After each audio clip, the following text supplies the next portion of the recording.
वंदनीय मातृशक्ति, धर्म प्रेमी सज्जनों, जैसा कि हमारा साप्ताहिक क्रम निरंतर चल रहा है, हम यज्ञ के विज्ञान के विषय में जानकारी प्राप्त कर रहे हैं। संसार में एक नियम है कि अगर कोई भी कार्य वैज्ञानिक प्रक्रिया से किया जाने वाला है तो उसकी उचित क्रिया विधि होनी चाहिए। वैज्ञानिक प्रक्रियाओं में कुछ भी कर लेना और उससे अभीष्ट फल की प्राप्ति हो जाना, ये संभव नहीं होता। इसलिए प्रत्येक वैज्ञानिक प्रक्रिया को विशेष विधि के द्वारा ही किया जाना चाहिए। हम सामान्य जीवन में भी देखते हैं कि अपने घर की, जीवन की, शरीर की सुविधाओं के लिए हम जिन जिन वैज्ञानिक उपकरणों को लेकर के आते हैं घर में, उन सभी उपकरणों के साथ, उन सभी इंस्ट्रूमेंट्स के साथ में, उन सभी टूल्स और अप्लायंसेस के साथ में उनका एक मैनुअल रहता है और उसमें ये क्लियरली लिखा रहता है कि अगर आप उसको ठीक तरीके से उपयोग नहीं करेंगे तो उसकी वारंटी या गारंटी जो कुछ भी है वो वाइड हो जाएगी। इसी प्रकार से कोई पदार्थ हम लेकर के आते हैं अपने जीवन के उपयोग के लिए,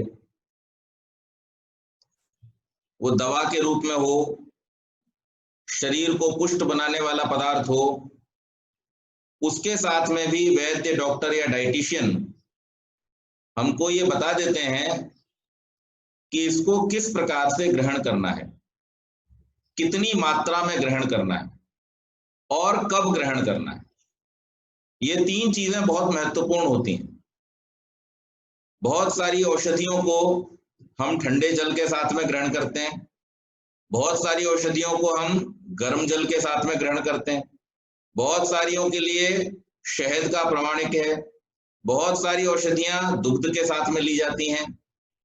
इस प्रकार से हम देखते हैं कि कोई भी वैज्ञानिक वस्तु जो वैज्ञानिक प्रक्रिया के द्वारा जिसका हमें फल प्राप्त करना है, उसके साथ में कुछ निश्चित क्रिया विधि, मात्रा आदि जुड़ी रहती।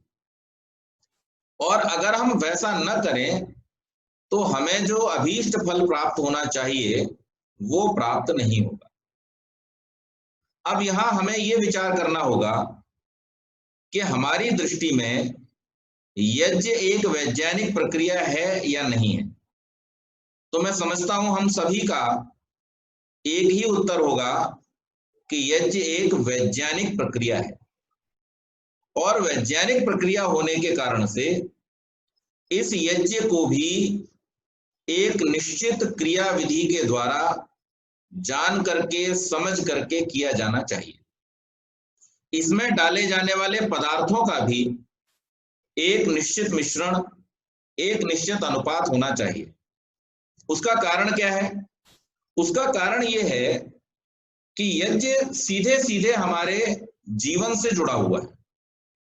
जब हम अग्निहोत्र में अग्नि के अंदर कुछ पदार्थ डालते हैं तो उस पदार्थ का सूक्ष्म रूप पूरे वातावरण में फैल जाता है और उस सूक्ष्म रूप के वातावरण में फैल जाने से जैसा जैसा वो पदार्थ होगा वैसा वैसा गुण वातावरण में आ जाएगा।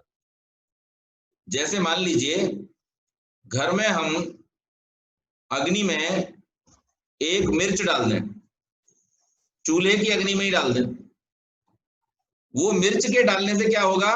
सब लोग चीखते चीखते परेशान हो जाएंगे। कारण क्या है कि जैसे ही अग्नि में किसी पदार्थ को डाला जाता है वो उसका विस्तार कर देती है, उसको सूक्ष्म करके फैला देती है और अग्नि के अंदर भेदक क्षमता होती है। भेदक क्षमता होने के कारण से आप कितना ही उससे भागने की कोशिश करें या बंद ही जगह क्यों ना हो, लेकिन फिर भी वो वहां पर पहुंच करके अपना प्रभाव छोड़ती। तो इसलिए घर के, अब जब हम घर में यज्ञ करते हैं तो आप लोगों ने महसूस किया होगा कि घर में यज्ञ होता है जिनके यहाँ डेली, उनके जो सूखे हुए कपड़े हैं उनसे आप जब टॉवल आदि से मुंह पोंछेंगे तो उस हरेक कपड़े के अंदर यज्ञ की सुंदर सुगंध आती। घर की सब अलमारियों में जब आप खोलेंगे तो यज्ञ की सुंदर सुगंध आती है। हर कमरे में यज्ञ की सुंदर सुगंध, यानी उसका जो प्रभाव है वो घर के हर कोने में हर पदार्थ पर पड़ता है। और इससे ये बात प्रमाणित होती है कि यज्ञ करें हम भले घर के एक स्थान पर बैठ करके, लेकिन अपनी भेदक क्षमता के द्वारा वो घर के प्रत्येक स्थान में, और केवल मात्र घर के ही स्थान में नहीं, जहां जहां तक उसकी वायु का प्रवाह होगा उस वायु के साथ प्रवाहित होने वाले उसके जो सूक्ष्म कण हैं, उन सूक्ष्म कणों के द्वारा वहां वहां तक उसका प्रभाव फैलता है। तो ये पहली बात हुई जो हमने यज्ञ के विषय में जानी। दूसरी बात ये कि अब ये प्रभाव तो फैलता है, प्रभाव तो चूल्हे की अग्नि का भी फैलेगा, यहां तक कि प्रभाव तो सिगरेट की अग्नि का भी फैलेगा। लेकिन हमें वहां पर यह देखना है कि चूल्हे की अग्नि, सिगरेट की अग्नि और जो चने आदि भूंजने के लिए जो भार होते हैं उनकी अग्नि और जो हवन कुंड की अग्नि है, इसमें क्या फर्क है? तो इसमें फर्क ये है कि भोजन जो बनाया जाता है चूल्हे में, उसका उद्देश्य क्या है?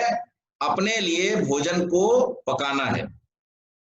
जो भार में भूजने वाले लोग हैं वो जो अग्नि जलाते हैं, उस अग्नि का उद्देश्य क्या है? उस अग्नि का उद्देश्य उनका व्यापार, और व्यापार के द्वारा उनकी जो आजीविका है उस आजीविका को चलाना है। और जो सिगरेट आदि पीते हैं लोग, उसमें भी वही अग्नि है, वैसा ही प्रकाश भी करेगी, वैसा ही जलाएगी भी, लेकिन उस अग्नि का जो उद्देश्य है वो क्या है? उस अग्नि का उद्देश्य हानि है, उसका उद्देश्य लाभ नहीं है। जो व्यक्ति धूम्रपान करता है वो किसी अच्छे उद्देश्य से धूम्रपान नहीं करता है, वो नशे के उद्देश्य से करता है, और इस कारण से वो अलग। और जो यज्ञ की अग्नि है, उस यज्ञ की अग्नि में क्या जुड़ा होता है? उस यज्ञ की अग्नि, पवित्र अग्नि में हम समिधाओं को आहूत करते हैं। समिधाओं को और सामग्री को उसमें आहूत करते हुए हम मंत्रों का पाठ करते हैं और प्रार्थना करते हैं। तो उसका जो उद्देश्य है वो क्या है? अपना और अन्य प्राणियों का कल्याण करना। तो यहां पर उद्देश्य की पृथकता हो जाती है। अब आप कहेंगे उद्देश्य की पृथकता से क्या फर्क पड़ेगा? तो इसको भी सरल करके समझ लेते हैं।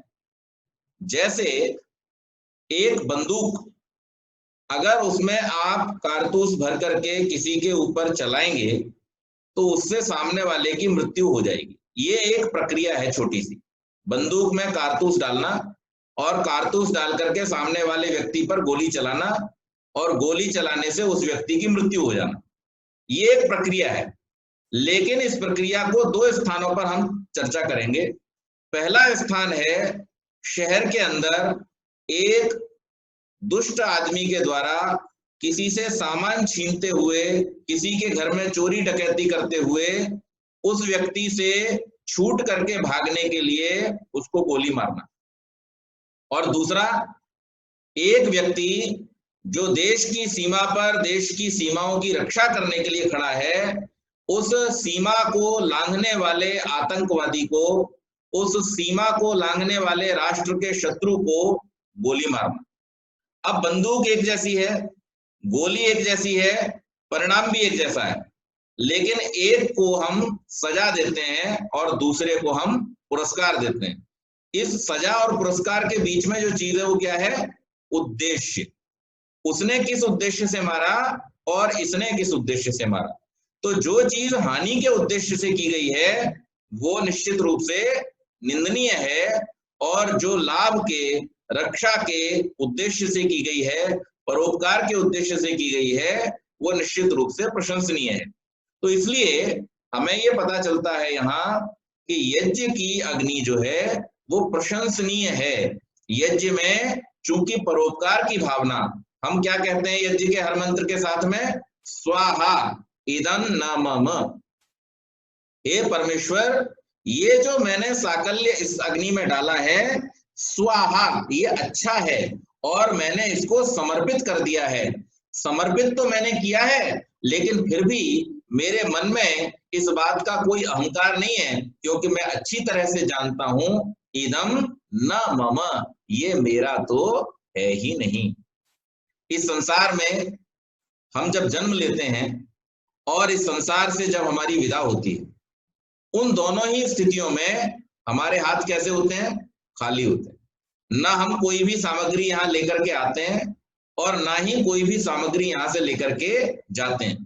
तो इसलिए यज्ञ के साथ में इन दो भावनाओं को जोड़ा गया है कि हे परमेश्वर, मैंने इस संसार में आकर के पुरुषार्थ पूर्वक अपनी मेहनत से, आपकी कृपा से जो कुछ भी प्राप्त किया है, उस प्राप्त किए हुए में से जो सर्वश्रेष्ठ है, उसको मैं आपकी सेवा में स्वाहा करता हूं, समर्पित करता हूं। और इस समर्पण के पीछे मेरा जो उद्देश्य है वो क्या है? वो आपके प्रति मेरा समर्पण और संसार का कल्याण, ये मेरा इसमें उद्देश्य छुपा हुआ है। लेकिन फिर भी ये समर्पण करते हुए मेरे मन में किसी प्रकार का अहंकार का भाव ना आ जाए कि मैंने ऐसा किया, इसलिए मैं बार बार दोहराता हूं इदम न मम, हे ईश्वर, मैं तो केवल निमित्त हूं, ये कुछ भी मेरा नहीं है, ये सब तो आपका ही है।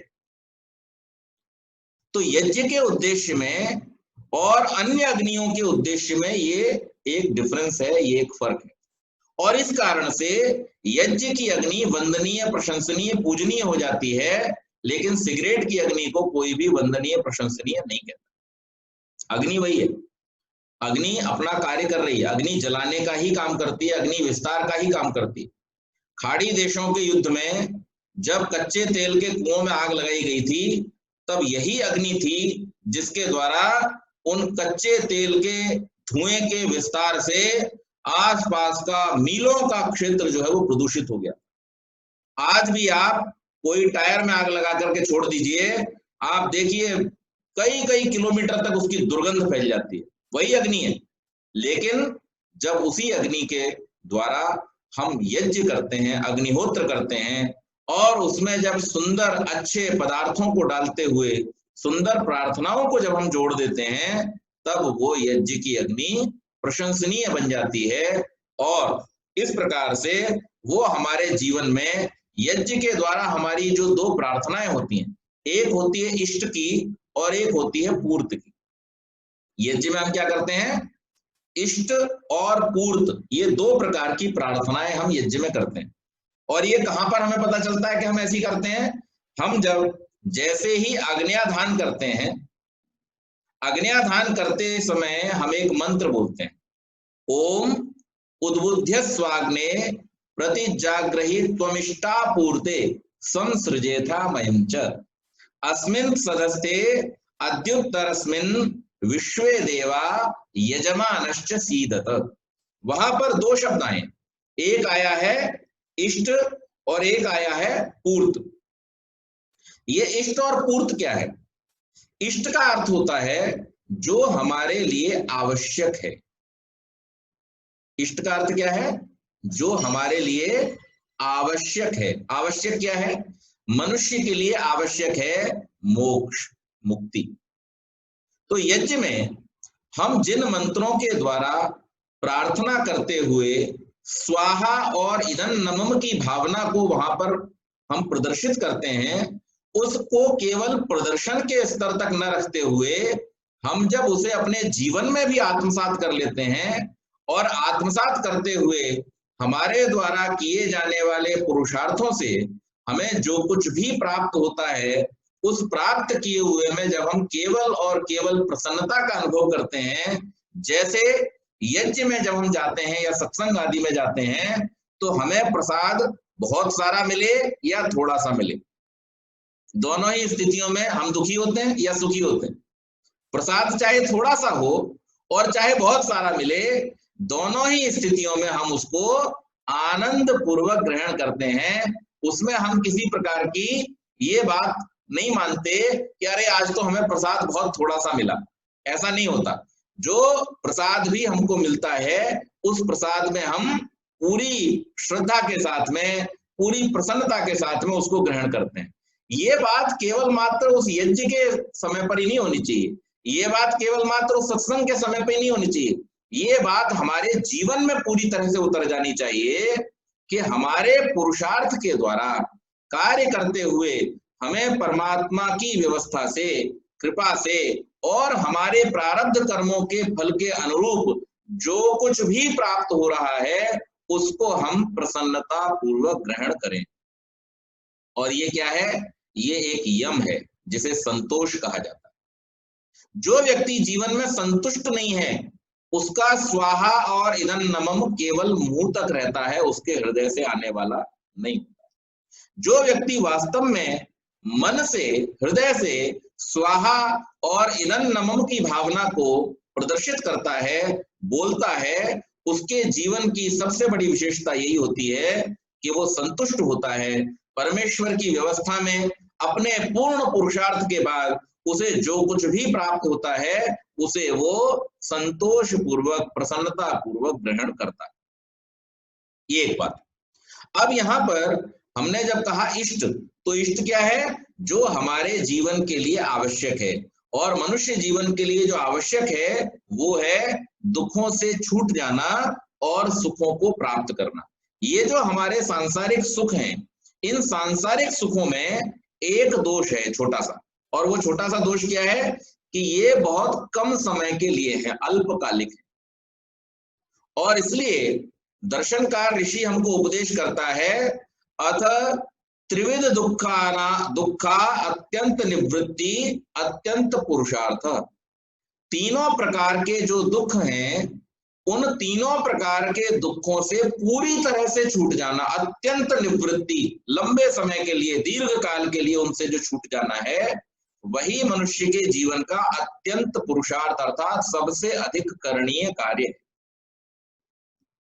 तो यहां पर हम देखते हैं कि यज्ञ में जो इष्ट है वो ये है कि उन प्रार्थनाओं के माध्यम से, उन कामनाओं को हम अपने जीवन में लाते हुए और उससे अपने साथ साथ औरों के कल्याण की भावना को जब हम मन के स्तर पर, बुद्धि के स्तर पर, चित्त के स्तर पर विस्तार देते हैं, तब हमें हमारे सही स्वरूप का ज्ञान होता है।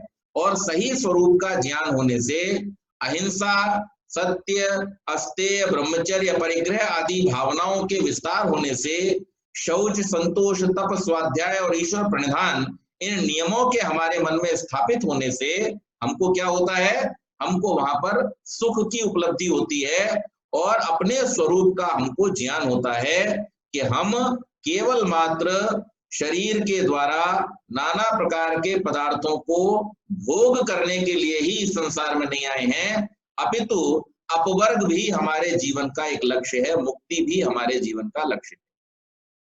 और दूसरा होता है पूर्त।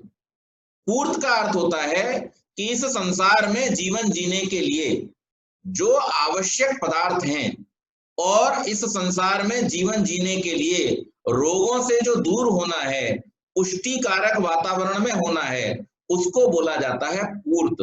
तो इस यज्ञ के द्वारा इष्ट और पूर्त दोनों का समन्वय होता है। हमें वहां वेद मंत्रों के द्वारा ये ज्ञान की प्राप्ति होती है कि हम हमारे जीवन के लक्ष्य को किधर निर्धारित करें, और साथ ही साथ में हमारे द्वारा किए जाने वाले उस अग्निहोत्र से जो सुंदर सुगंधी उठती है, उस सुगंध के द्वारा क्या होता है? सब और सुख शांति का वातावरण बनता है, रोग आदि दूर होते हैं, आरोग्य बढ़ता है।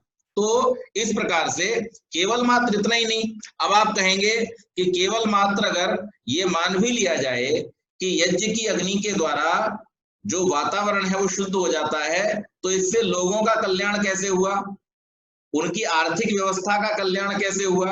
तो फिर हमें इस यज्ञ के विज्ञान को ठीक प्रकार से समझना होगा। महर्षि मनु इस बात को कहते हैं बहुत सुंदर शब्दों में, अग्नौ प्रास्ताहुति सम्यक आदित्यम उपतिष्ठते आदित्या जायते वृष्टि वृष्टिरेन्नम ततः प्रजा। इसी बात को श्री कृष्ण भी कहते हैं, अन्नाद भवन्ति भूतानि पर्जन्याद अन्न संभव यज्ञात भवति पर्जन्य यज्ञ कर्म समुद्भव। अब यहाँ पर पूरा का पूरा एक इकोनॉमी, एक पूरा का पूरा इकोसिस्टम इस यज्ञ के द्वारा ड्राइव होता है। यज्ञ के लिए हम क्या करेंगे, हमें यज्ञ के लिए घी की आवश्यकता है, हमें यज्ञ के लिए सविधा की आवश्यकता है, और हमें यज्ञ के लिए वनस्पतियों की आवश्यकता है। तो इसलिए यज्ञ के लिए जो घृत चाहिए, उस घृत का भी सीधा सीधा विधान है कि वो गाय का घृत होना चाहिए, और गाय के दूध से घृत बनाने के लिए हमें गौओं का पालन करना पड़ेगा। तो जो यज्ञ करता है उसके लिए गौ पालन की अनिवार्यता हो जाती है, या तो वो खुद पालेगा। अब नगरीय वातावरण में, शहरों में अगर हमें गौ खुद पालने की सुविधा नहीं है, तो फिर हम ऐसी जगहों पर ऐसे लोगों को सहयोग देंगे, उनका समर्थन करेंगे जो गौओं की रक्षा करते हैं, गौओं को पालते हैं, ताकि हमें वहां से घृत आदि उपलब्ध हो सके। अगर गौओं को पाला ही नहीं जाएगा तो गौओं का घी हमको उपलब्ध नहीं होगा। जब गौओं के द्वारा घृत की उपलब्धता होगी तो वहीं साथ ही साथ में गौओं का जो मूत्र और गोबर है, वो दोनों भी कैसे हैं, वो दोनों भी औषधीय गुण वाले हैं। गौ का जो गोबर है वो मिट्टी के लिए बहुत उपजाऊ बनाने वाला है, और जो गौ का मूत्र है वो बहुत सारे रोगों की औषधि में काम में आता है। इसके बाद जब हम अग्निहोत्र करते हैं तो अग्नि से उठने वाले जो हमारे वेपर्स हैं, जो उसकी वाष्प है, वो वाष्प सीधे अंतरिक्ष में जाकर के, वायुमंडल में जाकर के, और जो हमारे बादल हैं उन बादलों को वो प्रभावित करती है, और उसके प्रभाव से जो जल बरसता है उस जल में वो सारे के सारे औषधीय गुण आते हैं, जिन औषधियों को हमने यज्ञ की अग्नि में डाला था। इतना ही नहीं, जो गौ घृत हमने डाला था वो भी सूक्ष्म होकर के और वर्षा के साथ में बरसता है, वर्षा को वो प्रेरित करता है। क्योंकि आप जानते हैं कि घी जो है वो पानी से जल्दी जम जाता है। पानी को जमने के लिए 0 डिग्री टेम्परेचर चाहिए, लेकिन घी को जमने के लिए 10, 15, 20 डिग्री तक का भी टेम्परेचर पर्याप्त होता है। 20 डिग्री सेल्सियस पर भी घी जो है वो जम जाता है। तो हम जब देखते हैं कि इस प्रकार से अग्नि के द्वारा सूक्ष्म रूप में वो घी जब ऊपर जाता है तो वो वर्षा को शीघ्र कराने वाला लाभकारी होता है। तो जब वर्षा का सिस्टम अच्छा होगा, आज हम देख रहे हैं हमारे देश में बहुत सारी वैज्ञानिक तरक्की हो रही है, बहुत सारी मिलें लग रही हैं, बहुत सारी फैक्ट्रियां लग रही हैं, बहुत सारी कंपनियां लग रही हैं, लेकिन इस सब के बावजूद भी इस देश के बहुत सारे कोने ऐसे हैं जहां पर किसानों को आत्महत्या करनी पड़ रही है। आप बतलाइए मुझे कि इस देश में क्या कभी कोई ऐसा समय आएगा कि जब हम अन्न की जगह पर मशीनों को खाएंगे? क्या कभी कोई ऐसा समय आएगा जब हम प्लास्टिक के बने गेहूं खाने लगेंगे? ऐसा कभी कोई समय नहीं आएगा। इस सृष्टि का संचालन प्रकृति के द्वारा ही होता रहा है और प्रकृति के द्वारा ही होगा। तो इसलिए जब यज्ञ को अच्छी प्रकार से किया जाएगा, आप लोगों को याद ही होगा सन 2016 में लातूर में एक वृष्टि यज्ञ किया गया था, और उस वृष्टि यज्ञ के परिणाम स्वरूप वहां पर कितनी बढ़िया वर्षा हुई थी। और उसी प्रकार के यज्ञ अगर अन्य स्थानों पर भी होने लगे तो वहां पर निश्चित रूप से ये जो वर्षा की हानि हुई है प्रदूषण के कारण से और बहुत सारे कारणों से, उसको दूर किया जा सकता है। तो यज्ञ के द्वारा ये लाभ होगा। प्लस यज्ञ के लिए जो अग्नि और वनस्पति, ये समिधा और वनस्पतियां चाहिए, उस समिधा और वनस्पतियों के लिए आपको क्या करना होगा कि आपको वृक्ष लगाने होंगे और आपको वनस्पतियां उगानी होंगी, औषधियां उगानी होंगी। ये औषधियां केवल यज्ञ की अग्नि में ही काम नहीं आएंगी। यज्ञ की अग्नि में तो वो जो सूक्ष्म रूप से वातावरण में फैल करके विषाणुओं का नाश करना है वो करेंगी, लेकिन साथ ही साथ में जब भी कभी किसी को कोई रोग होगा तो वहां पर भी इन औषधियों का उपयोग किया जा सकेगा। इनकी उपलब्धता में ही हम इनका उपयोग कर सकेंगे।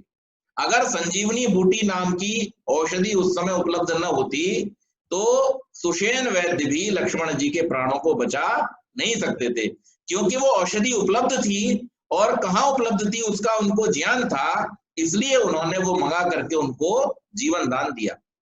इसी प्रकार से आज भी जितनी आयुर्वेदिक कंपनियां हैं, ये आयुर्वेदिक कंपनियां जिन औषधियों के द्वारा उन दवाओं का निर्माण करती हैं, अगर वो औषधियां उगाई नहीं जाएंगी तो धीरे धीरे वो समाप्त हो जाएंगी, और समाप्त होने के कारण से फिर हमको उन औषधीय गुणों की उपलब्धता संसार में नहीं होगी।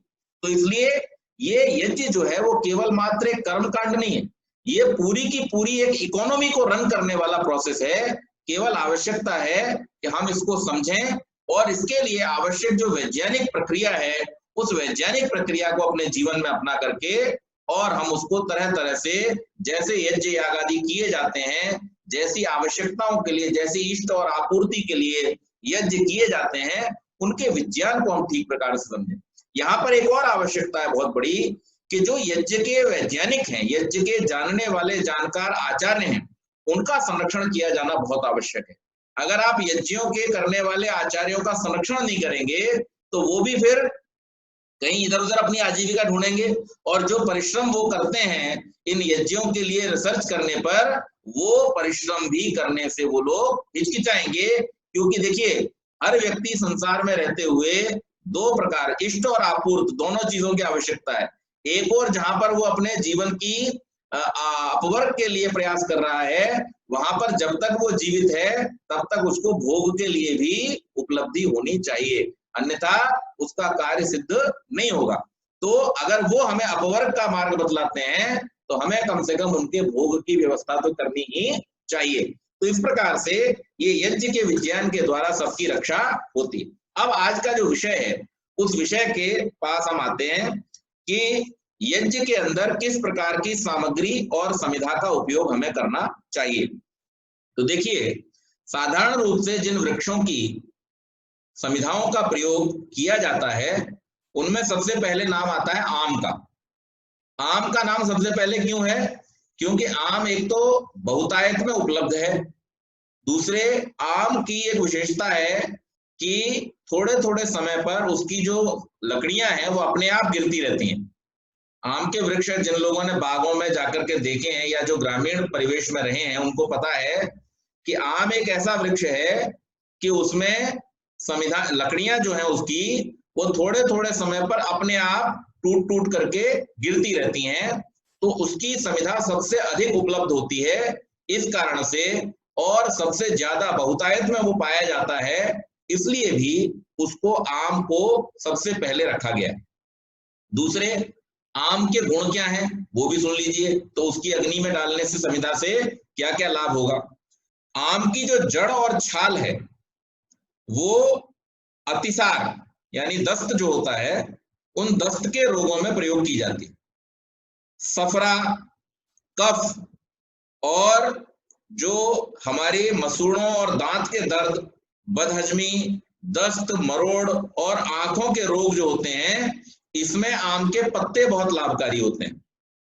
इसके बाद पीले रंग के जो पत्ते होते हैं आम के, वो पीले रंग के पड़े हुए पत्ते भी हमारे रक्त को साफ करने वाले होते हैं। आम के लाभ जो हैं वो बहुत सारे हैं। आम का जो पत्ता है वो जब हरा होता है तब अन्य लाभ देता है, और जब पीला होता है तब भी वो अन्य लाभ देता है। तो इसके जो पीले पत्ते हैं वो पीले पत्ते रक्त को साफ करते हैं। उसके बाद उसके जो फूल होते हैं, जो बौर आता है आम के ऊपर, ये खुश्क होता है, और खुश्क होने के कारण से जिन लोगों को खूनी दस्त हो जाते हैं उन लोगों को ये बौर जो है ये लाभकारी होता है। और इसके बाद आम के फल, तो आम के फल के गुण तो आप सब जानते ही हैं, बहुत ताकतवर होता है, शरीर में वीर्य को बढ़ाता है, शक्ति को बढ़ाता है, और इसके साथ साथ ये हमें बहुत स्वादिष्ट भी लगता है। तो इस प्रकार से आम की समिधा से लेकर के आम के फल, फूल, पत्ते, सबका बहुत बड़ा गुणों का महत्व है। जड़ से लेकर के और फल तक ये पूरा का पूरा वृक्ष जो है वो बहुत ही लाभकारी है। इसलिए इन गुणों के होने के कारण से जो आम की समिधा है उस आम की समिधा को उपयोगी बतलाया गया। दूसरा होता है बड़। बड़ माने हम लोग जिसे बरगद कहते हैं, वट वृक्ष जिसको कहते हैं। बरगद की समिधा, इसका जो दूध होता है, जड़ होता है, और जो इसके बीज होते हैं, इनके द्वारा जिन लोगों में शुक्राणुओं की कमी है, जिनकी संतान उत्पन्न नहीं होती है, जिनका वीर्य पतला है या जिसकी वजह से वो संतान उत्पन्न नहीं कर पाते, ऐसे लोगों को ये इसका जो दूध है और इसके जो बीज हैं और इसकी जो जड़ें होती हैं वो बहुत गुणकारी हैं। अब आप सोचिए, जब इसको हम औषधि के रूप में लेते हैं तो ये हमारे पेट में जाता है और पेट में जाकर के इसका कुछ पाचन होता है और कुछ पाचन नहीं भी होता है, क्योंकि हम सबकी जो समान प्राण है उसके ऊपर हमारा पूरा कंट्रोल नहीं है। हम कोई त्यागी तपस्वी और साधक लोग तो है नहीं, तो सामान्य व्यक्ति जब जाकर के इसको ग्रहण करता है तो उसमें मुश्किल से उसका 20% जो होता है वो बॉडी के अंदर एब्जॉर्ब होता है और बाकी सब मलमूत्र के साथ में निकल जाता है। लेकिन जब यज्ञ की अग्नि में इसको डाला जाता है तो ये सूक्ष्म होकर के सीधा सीधा हमारे नाक के द्वारा हमारे फेफड़ों में और फेफड़ों से सीधे हमारे रक्त में मिल जाता है। तो जो भोजन को पचा करके रस बनाने की और रस से फिर रक्त बनने की प्रक्रिया होती है, उसकी बजाय सीधे जैसे इंजेक्शन से जब कोई व्यक्ति इमरजेंसी में किसी को औषधि देनी होती है तो फिर उसको गोली नहीं खिलाते, क्या करते हैं, डायरेक्ट उसके खून में ही उस दवा को ड्रिप के द्वारा डाल देते हैं। इसी प्रकार से जो हमारा औषधीय विज्ञान है, उस औषधीय विज्ञान में ये जो प्रक्रिया है अग्निहोत्र की, इस अग्निहोत्र की प्रक्रिया के द्वारा इन औषधियों को सीधे सीधे हमारे श्वसन तंत्र के द्वारा रक्त में मिला दिया जाता है। तो ये इसके बाद इसके जो पत्ते हैं उन पत्तों से मूत्र रोगों का चिकित्सा की जाती है। दूध जो होता है उससे फोड़ा फुंसी, आंखों के रोग और मूत्र रोग में लाभकारी है। और इसकी जो कोपल होती हैं, उस कोपल को आप लोग अगर संस्कार विधि पढ़ेंगे और संस्कार चंद्रिका पढ़ेंगे तो इन दो ग्रंथों में इस बात के बारे में बतलाया गया है कि जिन लोगों को अपने घर में बालक के रूप में संतान चाहिए, बालिका नहीं, जिनके यहाँ बालिका है और जिन्हें अब अगली संतान बालक के रूप में चाहिए, तो उसको बड़की जो कोपलें होती हैं वो गर्भवती स्त्री को सूंघानी चाहिए। पहले दूसरे महीने में जैसे ही पता चले उसको लगातार वो धीरे धीरे सूंघाई जाए। उसकी विस्तृत विधि जो है वो संस्कार विधि में दी हुई है, जिनको ऐसी इच्छा है वो पढ़ सकते हैं। लेकिन ये भी इसका एक उपयोग है कि इसके द्वारा आप इस प्रकार से भी कर सकते हैं। इसके बाद जो वड़ की जटा है वो भी बहुत सारे रोगों में लाभदायक होती है, तो इसलिए वड़ के वृक्ष को भी। इसके बाद बेल जो होता है, बेल आप सब जानते हैं, पत्थर बेल जो आता है, बहुत सारे पौराणिक लोग उसके पत्तों को शिव जी के ऊपर चढ़ाते हैं। तो ये जो पत्थर बेल है इसकी समिधा भी प्रयोग की जाती है। इसकी भी जड़, छाल, पत्तों का रस मधुमेह यानी जो डायबिटीज है, उस डायबिटीज के रोग में जो लोगों को बार बार बहुमूत्रता की शिकायत हो जाती है। डायबिटीज में सबसे बड़ी परेशानी क्या होती है कि व्यक्ति ठीक प्रकार से सो नहीं पाता, क्योंकि उसे रात में बार बार उठ करके मूत्र के लिए जाना होता है, विसर्जन के लिए जाना होता है। तो यहाँ पर ये जो बेल की जड़ है और इसकी जो छाल है उसका सेवन करने से मधुमेह में, डायबिटीज में होने वाली जो बहुमूत्रता की समस्या है उसका निदान होता है, इससे बचा जा सकता है। इसी प्रकार से इसमें भी अनेक औषधीय गुण हैं। फिर पलाश की समिधा है। पलाश की समिधा में हम देखते हैं कि ये पाचन शक्ति को बलवान बनाती है और जिन लोगों को बवासीर है, अर्श का जिनको रोग है, उनके लिए भी ये पलाश की समिधा जो है ये लाभदायक होती है। और इसके साथ साथ पलाश में एक और विशेष गुण है कि वह रोग प्रसारक जो वायु होती हैं, यानी जो आजकल जैसे वायरल इन्फेक्शन फैल रहे हैं, इन वायरल इन्फेक्शन को फैलाने वाली जो वायु होती है, उस वायु को, उसमें जो विषाणु हैं, उन विषाणुओं के प्रभाव को नष्ट करने में पलाश की जो समिधा है वो सबसे अधिक उपयोगी होती है। तो जिस समय में इस तरह के वायरल इन्फेक्शन फैलते हैं उस समय हमें कोशिश करके पलाश की समिधा अगर कहीं मिल जाती है तो उसको ला करके उसके द्वारा हवन करना चाहिए। इस प्रकार से पीपल की समिधा है। पीपल की समिधा भी, इसके जो गुण हैं वो लगभग वट के जैसे गुण हैं, उसी प्रकार के इसमें भी गुण होते हैं और ये भी नाना प्रकार के रोगों को दूर करने में सक्षम है। इन समिधाओं की एक और विशेषता है कि इनके द्वारा धुआं अत्यंत कम और अग्नि अत्यंत प्रचंड होती है। अगर हम और लकड़ियां लें नॉर्मल जो अन्य पेड़ों की होती हैं, उसमें गुण दुर्गुण क्या है कि उसमें धुआं बहुत ज्यादा होगा क्योंकि उसके अंदर तेल वगैरह पाया जाता है, और उससे जो अग्नि होगी वो कम प्रचंड होगी, धीरे धीरे वो सुलगती हैं। लेकिन ये जो यज्ञ के लिए उपयोगी समिधाएं हैं जिनका वर्णन किया जा रहा है, इन सारी की सारी समिधाओं की विशेषता ये है कि इनमें धुआं नाम मात्र को भी नहीं होता, और इनमें जो जलाने की क्षमता है वो बहुत अधिक होती है। इसी प्रकार से शमी है, शमी का वृक्ष भी, इसके पत्तों का भी कफ में, खांसी में आदि में उपयोग किया जाता है, तो इसकी समिधा को प्रयोग किया जाता है। तो इस प्रकार से ये समिधाओं के विषय में बतलाया। इन समिधाओं के विषय में स्वामी जी ने भी लिखा है कि वड़, पीपल, गूलर, शमी, आम, पलाश आदि की समिधाओं का प्रयोग करें। और चंदन, तो चंदन तो चूंकि बहुत आसानी से उपलब्ध होता नहीं है, इसलिए जो कर सकते हैं वो चंदन का भी उपयोग कर सकते हैं, लेकिन जो नहीं कर सकते वो कम से कम सामान्य रूप से मिलने वाली इन समिधाओं का उपयोग अवश्य करें।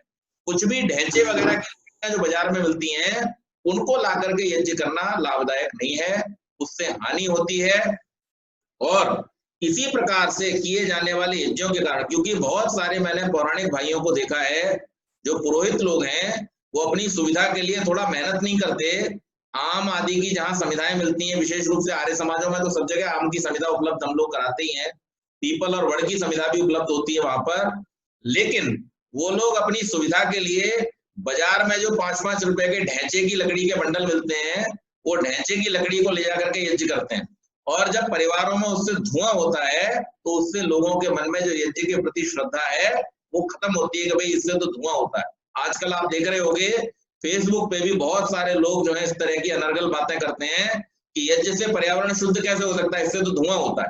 इसका कारण ये है कि वो इसके विज्ञान को नहीं जानते हैं, और विज्ञान को न जानने के कारण से फिर वो ऐसे ही बात करते हैं जैसे कोई व्यक्ति ये कहे कि संखिया से औषधि कैसे बन सकती है, संखिया तो जहर होता है।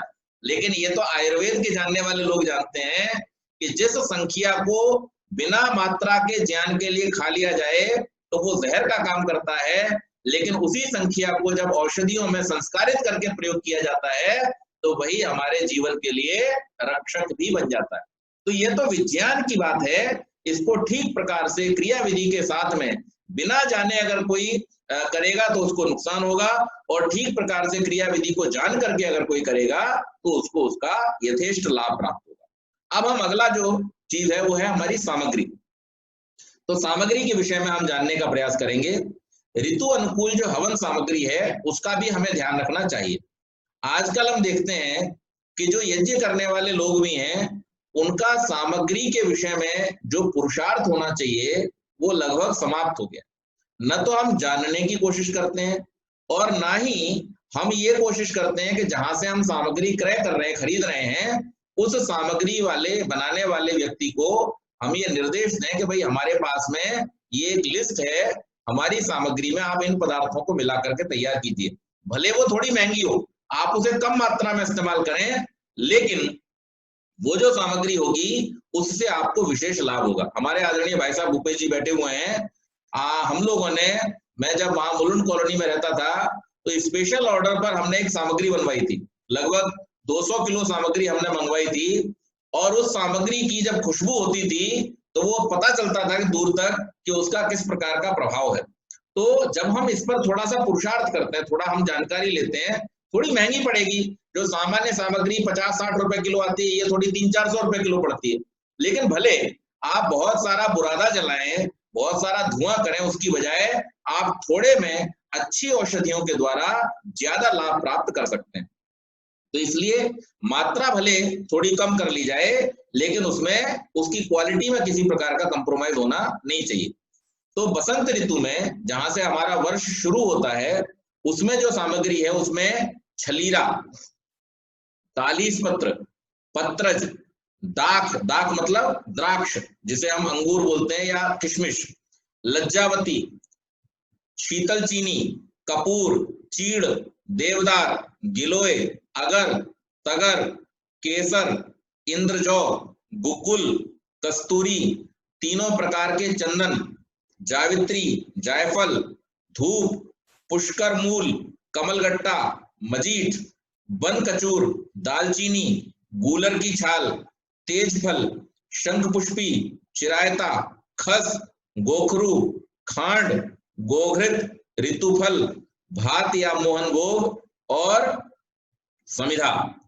इस सामग्री के द्वारा वसंत ऋतु में यज्ञ किया जाता। ठीक है जी, ये हो गया वसंत ऋतु का। अब हमारी जो अभी ऋतु चल रही थी ग्रीष्म ऋतु, जो अभी गई है, जाने वाली है, मुंबई में तो जा चुकी और यहाँ पर अभी थोड़े 15-20 दिन 25 दिन और बचे।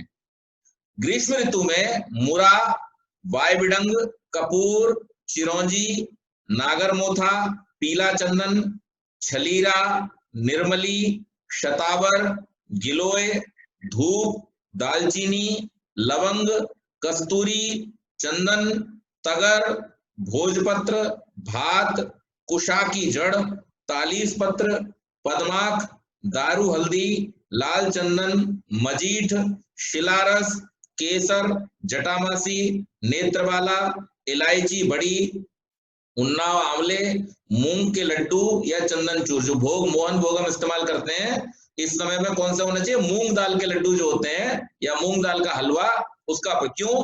क्योंकि वो शीतल है, ठंडी है, उसकी जो तासीर है वो ठंडी है। तो गर्मी में ठंडी चीज की आवश्यकता है, उसके अनुसार सामग्री। इसी प्रकार से अब जो ऋतु मुंबई में आ रही है, वर्षा ऋतु, वर्षा ऋतु में काला अगर, पीली अगर, जौ, चीड़, धूप, सरस, तगर, देवदारू, गोकुल, नखचिकनी, राल, जायफल, मुंडी गोला, निर्मली, कस्तूरी, मखाने, तेजपत्र, कपूर, बनकचूर, बेल, जटामासी, छोटी इलायची, गिलोय, तुलसी के बीज, बायविडंग, कमलडंडी, शहद, चंदन, श्वेत चंदन, ऋतुफल, नागकेसर, ब्राह्मी, चिरायता और उड़द के लड्डू। यहां पर क्या आएगा? उड़द के लड्डू आएंगे मोहन भोग के रूप में। छुआरे, शंखाउली, मोचरस, विष्णुक्रांता और इसमें गोघृत, खांड, भात आदि। और ढाक की, पलाश की समिधा इसमें इस्तेमाल करनी चाहिए, क्योंकि जो रोगों का प्रसारण है वो वर्षा ऋतु में सबसे अधिक होता है। आप लोग भी देखते हैं कि जैसे वर्षा ऋतु शुरू होती है हॉस्पिटलों में भीड़ भी उसी क्रम में बढ़ती चली जाती है। तो ये क्यों होता है? क्योंकि उसमें संक्रमण की संभावना। अब मान लीजिए गर्मी में या जाड़ों में जब खुश्क ऋतु है तो खुश्क समय में आप एक दूसरे से दूरी रख सकते हैं, लेकिन वर्षा ऋतु में क्या होता है? वर्षा ऋतु में जब आप बाहर निकले हैं तो एक व्यक्ति के शरीर से होकर के पानी और नीचे से होकर के आपके पैरों में भी लगता है, आप उससे बच नहीं सकते हैं। इसलिए इन्फेक्शन होने की सबसे अधिक संभावना जो रहती है वो वर्षा ऋतु के समय में रहती है। तो उस समय में ये पलाश की जो समिधा है ये वातावरण से ही कृमियों को दूर कर देगी, विषाणुओं को दूर कर देगी, और विषाणुओं के मर जाने से फिर जो इन्फेक्शन है वो कम हो जाएगा। इसके बाद शरद ऋतु की सामग्री, सफेद चंदन, लाल चंदन, पीला चंदन, तीनों प्रकार के चंदन शरद ऋतु में और वसंत ऋतु में दोनों में रहते हैं। उसके बाद गुग्गुल, नागकेसर, इलायची बड़ी, गिलोय, चिरौंजी, बिदारी कंद, गूलर की छाल, ब्राह्मी, दालचीनी, कपूर, मोचरस, पित्त पापड़ा, कपूर कचरी, अगर, भांगी, इंद्रजौ, रेणुका, मुनक्का, असगंध, शीतल चीनी, जायफल, पत्रज, चिरायता, केसर, कस्तूरी, किशमिश, खांड, जटामासी, ताल मखाना, सहदेवी, पलाश की समिधा और धान की खीर यानी चावल की जो खीर होती है, ये चावल की खीर शरद ऋतु में उपयोग में लानी चाहिए। तो अब आपको पता चल गया कि हर समय खीर नहीं चाहिए, ये में कभी मूंग के लड्डू या मूंग का हलवा, कभी उड़द के लड्डू, और कभी इसमें बस एक बात ध्यान रखनी है कि नमक नहीं होना चाहिए, मीठा ही होना चाहिए। तो इस प्रकार से ये हमारी ऋतुओं की सामग्री है। इसके बाद दो ऋतुओं और बचती हैं हमारी, हेमंत और शिशिर। हेमंत में कठमूसली, गंध कोकिला, गुड़वाच, पित्त पापड़ा, कपूर कचरी, नख चिकनी, गिलोय, पटोल पत्र, दालचीनी, भारंगी, सौंफ, मुनक्का, कस्तूरी, चीड़, गुग्गुल, अखरोट, रासना, शहद, पुष्कर मूल, केसर छुआरे, गोखरू, कौंच के बीज, कांटेदार गिलोय, परपटी, बादाम, मुलेठी, काले तिल, जावित्री, लाल चंदन, मुश्काबला, तालीस पत्र, रेणुका, खोया। जो शिशिर ये हेमंत ऋतु जो है उसमें मीठे के रूप में क्या प्रयोग करें? खोया प्रयोग करें। और बिना नमक की खिचड़ी, आम की समिधा, उस समय में आम की समिधा का प्रयोग करें, वो सबसे ज्यादा उपयोगी है। और शिशिर ऋतु में अखरोट, कचूर, बायविडंग, राल, मुंडी, मोचरस, गिलोय, मुनक्का, रेणुका, काले तिल, कस्तूरी, तज, केसर, चंदन, चिरायता, छुआरे, तुलसी के बीज, गुग्गुल, चिरौंजी, ककड़ा सिंगी, खांड, शतावर, दारू हल्दी, शंख पुष्पी, पद्माक, कौंच के बीज, जटामासी, भोजपत्र, गूलर, वड़ की समिधा, इसको शिशिर ऋतु में अधिक प्रयोग करना चाहिए। तो इस प्रकार से ये हमारी सामग्री है और इस सामग्री के अनुपात भी हैं कि कितनी मात्रा में कौन सी चीज होनी चाहिए। आप लोगों की जानकारी के लिए मैं ग्रुप में उसको शेयर कर दूंगा, आप लोग एक दूसरे से वो प्राप्त कर सकते हैं। और जिनको सामग्री की आवश्यकता है, बहुत अच्छी सामग्री जो चाहते हैं, तो हमारे कुछ मित्र जो सामग्री बनाते हैं वो लोग इसमें हमारा सहयोग करते हैं। हमारे विशेष अनुग्रह पर वो हमारी रिक्वायरमेंट के हिसाब से सामग्री तैयार कर देते हैं, जिसमें ये सारी चीजों का ध्यान रखा जाता है। थोड़ी सी महंगी पड़ती है, लेकिन वो सामग्री वास्तव में उपयोगी होती है और रोगों का नाश करने में वो सक्षम होती है। इसमें एक और उपाय ये होता है कि कुछ चीजें, जैसे आपने सुना इस सामग्री के बारे में कि बहुत सारी चीजें जो है वो कॉमन है, जो औषधीय बातें हैं वो सारी की सारी लगभग कॉमन है, लेकिन ऋतु के अनुसार जो चीजें चेंज होती हैं, अगर हम उनको अलग से रख लें अपने पास में, तो एक सर्व ऋतु अनुकूल सामग्री भी बनती है, जिसमें सारी औषधियां उपलब्ध रहती हैं और उसमें आप ऋतु के अनुसार थोड़ा बहुत जो मिलाना है वो अलग से मिला करके, तो वो आपके सब समय में उपयोग में आ जाती है। तो दोनों प्रकार से इसका निर्माण होता है, लेकिन आवश्यकता इस बात की है कि वास्तव में अगर हम यज्ञ के विज्ञान को समझते हैं और इस विज्ञान को समझ करके हम इसका लाभ लेना चाहते हैं, इसके द्वारा जो मंत्र हम बोलते हैं कि इष्ट और पूर्ति हमें प्राप्त हो, तो उस इष्ट और पूर्ति के लिए हमें निश्चित रूप से इसमें उचित पदार्थों को, उचित सामग्री को ही प्रयोग में लाना चाहिए। उसके बिना हमारी ये इष्टापूर्ति होना संभव नहीं है। तो इसलिए ये आज हमने यज्ञ की सामग्री के विषय में थोड़ी सी जानकारी प्राप्त की। मैं यही कहकर के वाणी को विराम देता हूँ। ओम शांति। धन्यवाद।